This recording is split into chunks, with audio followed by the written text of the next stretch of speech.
Co, a como mida curtain call, a weekly program of reviews, previews, interviews, and features of and or with the great art and artists on Maui and beyond. I'm Paul James Brown.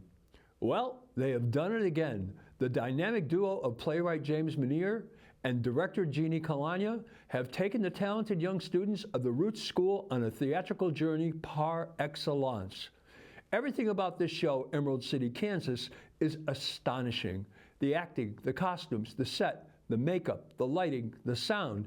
There is not a weak element. It's the best non-musical school production I've seen this year. Emerald City, Kansas is the story of the Wizard of Oz long after Dorothy and he left the Emerald City. We are in Kansas. Oscar, Maven Hendricks, is seated with two puppets. One is Toto and the other is Dorothy. He is having a conversation, and as the puppet Dorothy describes the wizard as wonderful, funny, handsome, charming, and clever, from the audience, the real Dorothy, Lilu Ziggy, tells Toto, Jack Lowenthal, no one ever said that, and Toto agrees. Suddenly Harper, Kaya Bartow, and Ruth, Layla Barton, enter and approach Oscar as the wizard. Harper demands he take them to the City of Diamonds. Oscar corrects her, Emerald City. He denies being a wizard and says he is just a magician and ventriloquist.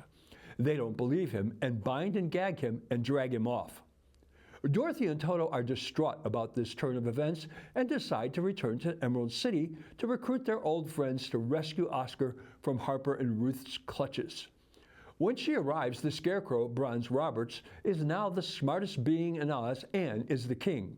The Tin Man, Jack Dawes, has a heart and is an emotional mess, sobbing at the slightest moment, and the Lion, Violet Ross, is now a cross between Arnold and Hulk Hogan. They are not enthused about the idea of rescuing Oscar until Dorothy reminds them in a stunning monologue what the wizard did for each of them, and then she says, quote, "Friends bring out the best in us, and the best ones do it without us knowing they even did it," unquote. Moved by this, they all agree and are off to Kansas in a hot air balloon. After crashing due to a bungle by the Scarecrow, they come to Aunt Em, Pearl Fayen, and Uncle Henry's, Jai Peterson. Dorothy has disguised her friends and tells her family they are there to help her with her school project. She spots their neighbor, Miss Gulch, Layla Barton, spying. So Dorothy makes up a story about stealing prize roses from Miss Gulch.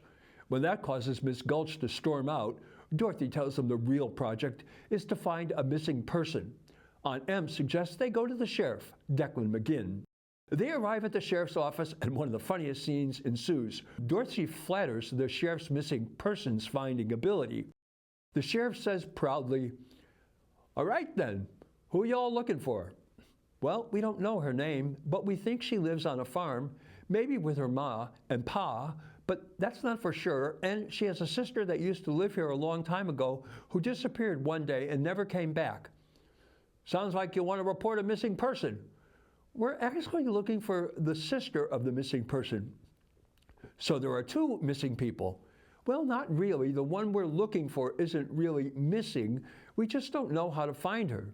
Can you tell me where you were at the time she went missing?" "Where was I? I don't think I was born yet." Is there somebody that can vouch for that, Dorothy?" Dorothy, turning, "Come on, guys, this is a waste of time." Dorothy decides the town clerk may be a place where they can find the whereabouts of the missing person. The town clerk, Emma Osa Wilson, wants to help, but the file is out of reach and the ladder has been broken. This is an opportunity for the playwright to comment about obesity and good diets. Displaying some acrobatics, Dorothy stands on Lion's back and finds the file with missing persons is missing.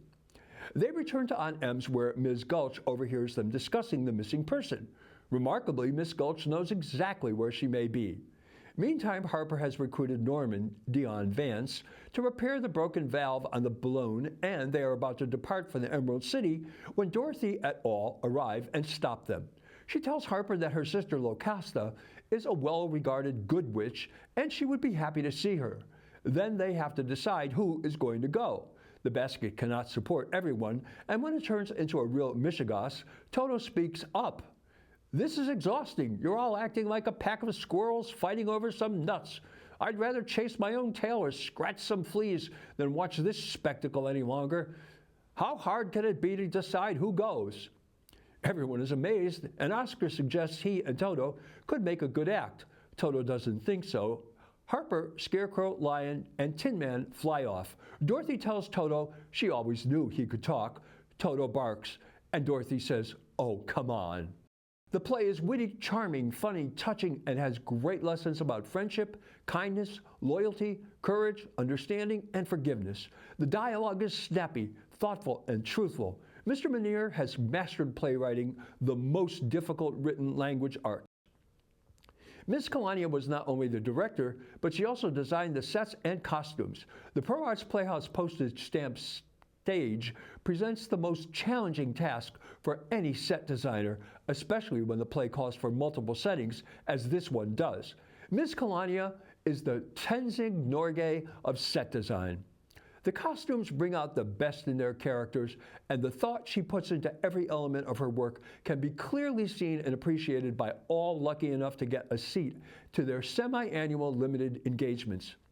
Ms. Calagna's direction is the strongest element in this Samsonian endeavor.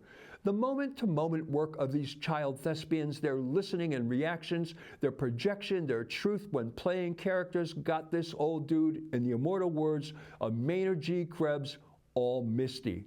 Not with sadness, but with admiration for the excellence I was witnessing, joy and hope for a brighter future. Brittany Bartnow did the makeup. Look at the lion. Quality. The Tin Man. Amazing.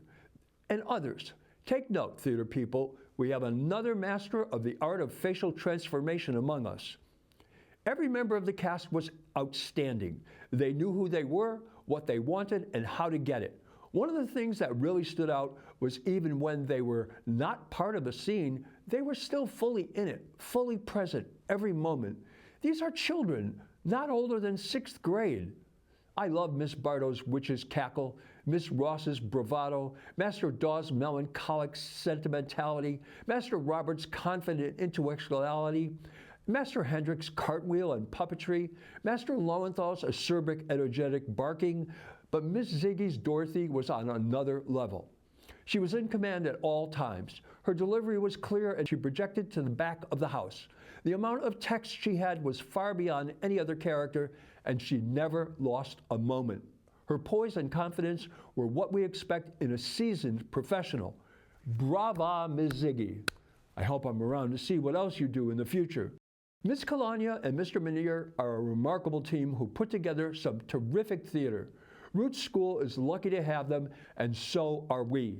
Keep your eyes open for their next effort whenever it comes, and be sure to get tickets. Well, that's Curtain Call for this week. Mahalo nui loa for joining me. I'm Paul James Brown.